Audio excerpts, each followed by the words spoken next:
Hello everyone, this is Mrs. Tipti Kulkarni, lecturer, Department of Physics, KLS Kokte PU College, Belgavi.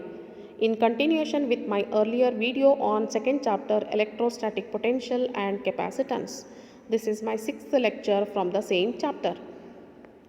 In this video, I am going to discuss few concepts from the same chapter. Let us begin with parallel plate capacitor. Okay, so in the last video we discussed what is capacitor. Capacitor is nothing but it is a device or the component. Okay, it is also called a passive component. So which was invented by Ewald George von Kleist. Ewald George von Kleist. Okay. So capacitor is a device where we store the charges or electrical energy. Okay. So based on that capacitor or the parallel plate capacitor, we are going to learn one small derivation. Let us understand first what is parallel plate capacitor. Parallel plate capacitor consists of two metal plates parallel to each other and separated by a small distance. Okay. So metal plates means what? Definitely conductors. Okay. So two conductors, if they are aligned parallelly, if they are separated by certain distance, such plates are called parallel plate capacitors. Okay. Next one, based on this parallel plate capacitor, we are going to learn one derivation, small derivation. Expression for capacitance of parallel plate capacitor without a dielectric medium.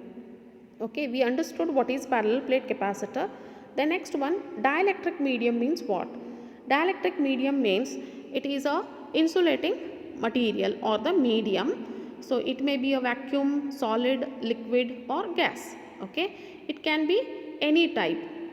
Okay, suppose if we consider the solids, okay, then paper, plastic, mica, these are the examples for the solids. Suppose if we consider the liquid, water, oil, etc. If we consider the gas, then nitrogen, etc. Okay, these are what? These are the few examples for dielectric medium. Okay. So we are going to learn the parallel plate capacitor without dielectric medium or in absence of dielectric medium. So these two lines, parallel line shows what? They are the metal plates. Okay. These are the two metal plates where the electric field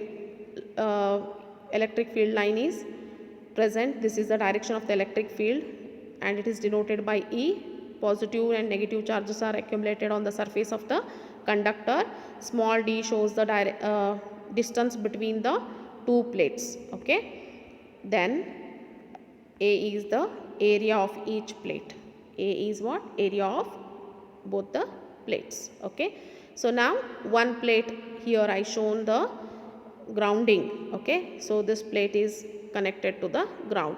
What is grounding? Already we studied in the first chapter. Sharing of extra charges is called grounding. Okay. So D is the distance, E is the electric field, and we know the rule or the property where the electric field lines are always moving from positive to negative or positive to infinity. Okay. So this is the direction of uniform electric field. Consider a parallel plate capacitor of capacitance C as shown in the figure. So this is about the parallel plate capacitor. Okay. So D is the distance between the plates, A is the area of each plate, E is the uniform electric field. Let Q be the charge on the capacitor. So this is D, this is A, area of each plate. E is uniform electric field. For this plate also area is same, A. Okay. Then next, Q is the charge and V be the potential difference between the plates, and here sigma be the surface density of charge, which we already learned this in the first chapter. Okay. We have C is equal to Q by V. Call it as equation number 1. We already studied C is equal to Q by V. So capacitance of capacitor we learnt. From that we have understood this expression. So C is equal to Q by V.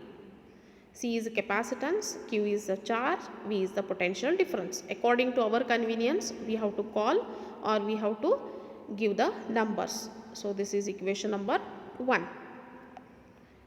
Next one, electric field between the plates is given by, so E is equal to V by D. This expression also we discussed in the beginning of this chapter. So please go through that derivation. So E is equal to V by D. So V is the potential difference, D is the distance between the plates, E is electric field. So now call it as equation number 2. And E is equal to sigma by 2 into epsilon naught plus sigma by 2 into epsilon naught for two thin charge plates. So this expression also we discussed in the Gaussian theorem. Okay. So from the Gaussian theorem we have to consider, because we are considering here two thin plates, okay, metal plates. That is the reason we have to apply Gaussian theorem application. Okay, we have to use that expression for this derivation. Then E is equal to sigma by 2 into epsilon naught plus sigma by 2 into epsilon naught. If we add these two values, how much we will get? 2 sigma divided by 2 into epsilon naught, right? So 2 get cancels. What is the answer? E is equal to sigma by epsilon naught. Okay. Now you just carefully see equation 2 and equation 3. Are they not for electric field? Both are for electric field. LHS side, this is E. LHS side here also E. Next step, E is equal to, or on comparing equation 2 and 3, on comparing equation 2 and 3 means, so here equation, this is equation 2 and this is equation 3. So if we compare both these two equations, then what we get? So V by D is equal to sigma divided by epsilon naught. Okay, both are for E only. So for that reason we have to consider here in this way. We are comparing the equations 2 and 3, both the equations. Okay, then V by D is equal to sigma by epsilon naught. Then next step, cross multiply this D. Okay, or you shift this D towards RHS side. Then implies, is it not V is equal to sigma D by epsilon naught? If we multiply this D with this RHS factor, then is it not V is equal to sigma D by epsilon naught? Okay. So call it as equation number 4. Next step, equation 4 in equation 1. What is equation number 1? Equation 1 is nothing but C is equal to Q by V. So we have to substitute equation 4 in the equation 1. Okay.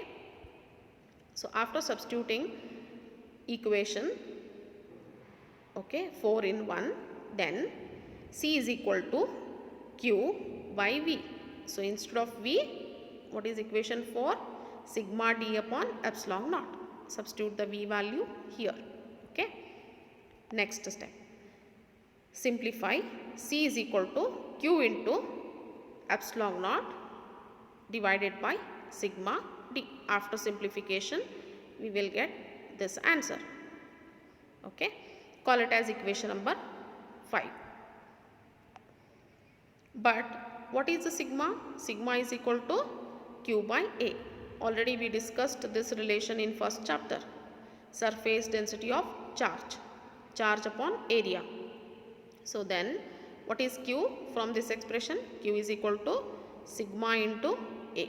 Sigma into A. Substitute this Q value in equation number 5. Therefore, equation 5 implies C is equal to, instead of Q, sigma A we have to substitute epsilon naught as it is and denominator value as it is. Okay. So here sigma get cancels. What is remaining? A into epsilon naught A into epsilon naught or epsilon naught into A divided by D. So C is equal to epsilon naught A divided by D. So this is the final expression for capacitance of a parallel capacitor without a dielectric medium, if dielectric medium is not present. Okay. Suppose one more interesting factor we are going to learn here. If dielectric medium, if it is present, then how we have to write? Is it not possible to write the parallel plate capacitor expression? Definitely we can write. So C is equal to epsilon naught into epsilon R into A divided by D. Then what is this epsilon R and epsilon naught? Epsilon naught is permittivity of free space. Epsilon R is relative permittivity of the medium between the plates, and A is the area of the plate, D is the distance between the plates. Okay. So we discussed already this expression, epsilon is equal to epsilon naught into epsilon R. Okay. So this is very, very important relation. So where epsilon is nothing but what? It is absolute permittivity. Absolute permittivity. Okay. Based on the derivation, we can study some factors. Okay. Capacitance of a parallel plate capacitor depends on which factors? Okay. Number one, capacitance of parallel plate capacitor is directly proportional to the area of each plate. If area increases, then capacitance increases. Okay. Inversely proportional to the distance between the plates. Inversely proportional to the distance between the plates. Just go through this expression. C is directly proportional to A, C is inversely proportional to D. Suppose if we increase the area, C increases. If we increase the distance, C decreases, because inversely proportional. If we increase the dielectric medium, okay, this the epsilon naught and epsilon R dielectric medium, then C also increases. Okay. So third one, directly proportional to the dielectric constant of the medium between the plates. How can you increase the capacitance of a parallel plate capacitor? By increasing the area, by decreasing the distance between the plates, and if we increase or if we use high dielectric constant, okay, between the plates, then also we can increase the capacitance of the parallel plate capacitor. Okay. Now it is a time for quiz. So based on the same video, I have prepared few questions which are very easy and simple. Question number 1, increase in the area of the plates dash increases. Second one, decreasing the distance between the plates dash increases.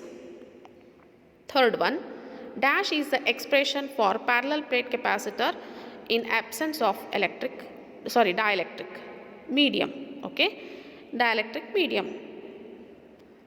First answer, capacitance. Second one also capacitance. Third one, C is equal to epsilon naught A divided by D. So this is in absence of dielectric medium. Suppose if they ask in presence of dielectric medium, then what is the answer? C is equal to epsilon naught epsilon R A divided by D is the answer. I hope I have cleared all the doubts from the same video. Okay. So if you need further questions and answers from the second chapter, please go through the link given below. Thank you.